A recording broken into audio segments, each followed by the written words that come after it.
An equipment catch-up event is confirmed for January, as revealed by the season calendar. I will run you through all of the events happening before showcasing the new hero skins and scenery releasing during the month. Starting on the 1st of January, a couple of standard things at the beginning of a month. Season challenges, that is the silver and the gold pass. I'll be running you through all of them, but the hero skin involved with the gold pass is the Desert King. If you are purchasing the gold pass, before you do, you can press the C to enter a creator's code. My code is Judo, and it helps me to bring the best Clash of Clans videos that I can, so I appreciate the support. I would equally recommend making your purchases on the Supercell store because you get bonus items such as gems. For every 6 gold passes you purchase over there, you get a book of everything, and I appreciate the support with code Judo on the store as well. Also on the 1st of the month, we have a challenge level. I am hoping this one is well designed. We didn't get one in December,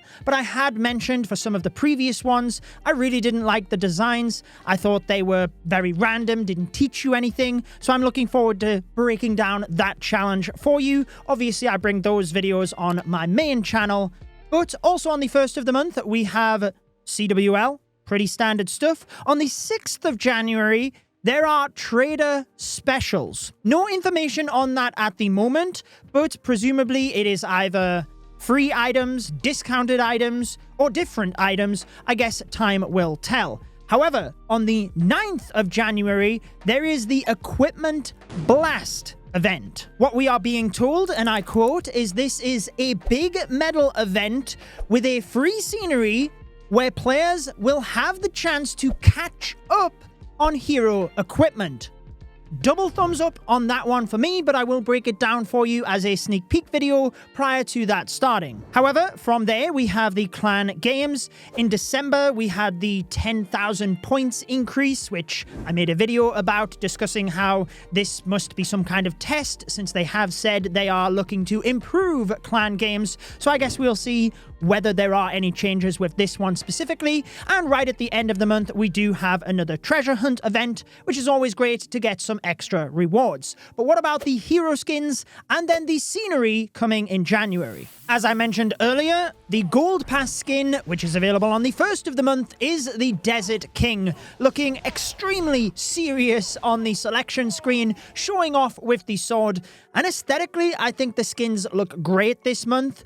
The King will definitely be suited very well to the Town Hall 18 vibe. In the home village, when you tap the King, he certainly likes to show off with that sword, and this is also prevalent when it moves into attacking. A fairly standard attack, other than every once in a while swinging that sword around to really show off. It doesn't really help him much when he does get knocked down though, trying to use that to get back up unsuccessfully. The first legendary skin available though on the 5th of January is the Queen of the Dunes. You can notice as she is magically controlling the sand around the cart, there is a lot happening with this one. The monkey that is transporting her around on the home screen, it goes into overdrive and the Queen is clinging onto the back of the cart. In attacking, it does look a bit strange, the Queen firing from this, but it's equally very unique, which I have to say I do like about the hero skin. Once she gets knocked down, the monkey is trying its best to pop her out of that vase. Next up, on the 7th of the month, we have the Mirage Champion, using the spirits to help her during the attack. Definitely an interesting selection screen for this one. Popping out here, there, and everywhere, right in your face to jump scare you. On the home village, she does a little dance, revealing the spear and the seeking shield.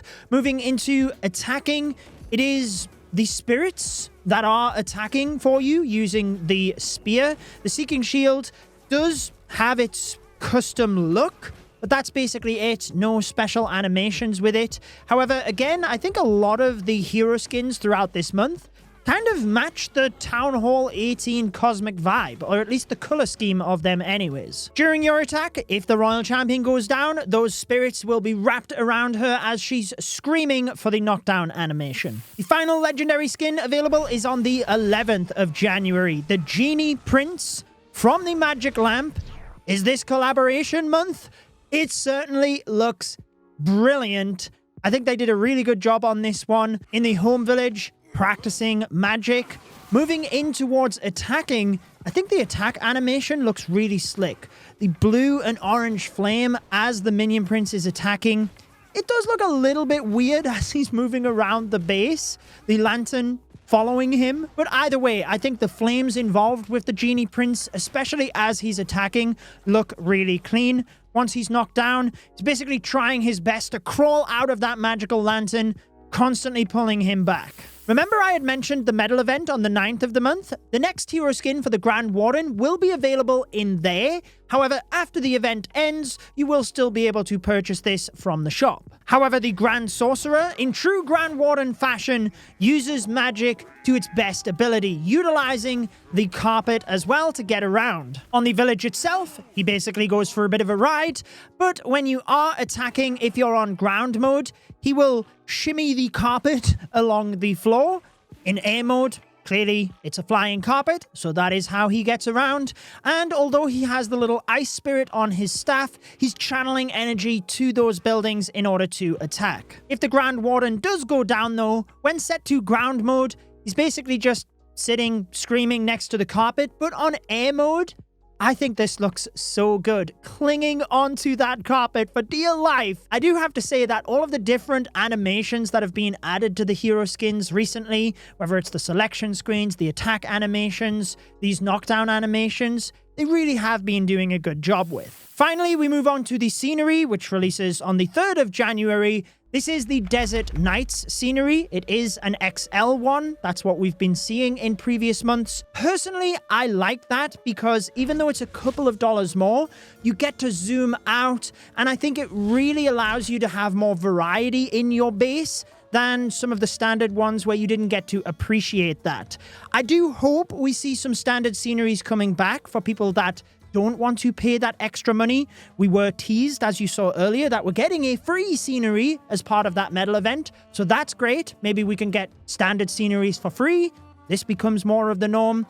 I don't know. I hope there is variety in price points so that we do see some of those cheaper sceneries as well. However, you've been able to have a bit of a look around this one as I've been talking there. I will say that whilst I think the detail around the outside of the base looks great, and it's hilarious that you see that flying carpet every once in a while with the archer clinging onto the back of it. I really like some of the detail around the outside, how the super sauna and trader shop, equally the builder's boat, they all get customized nowadays with the sceneries. But the one thing I find interesting on this scenery is the tiles. Not just the color of them being a little bit mismatched, you also have that flower pattern on there as well. So it will be interesting to see how it looks against a full base and being able to attack against it. I will actually say, as a side note, it's quite nice that it has that yellow band around the village, because that is where you can't place buildings, but you can place troops. And some of the sceneries, the outside, where you can still place troops and where you can't, blends in seamlessly.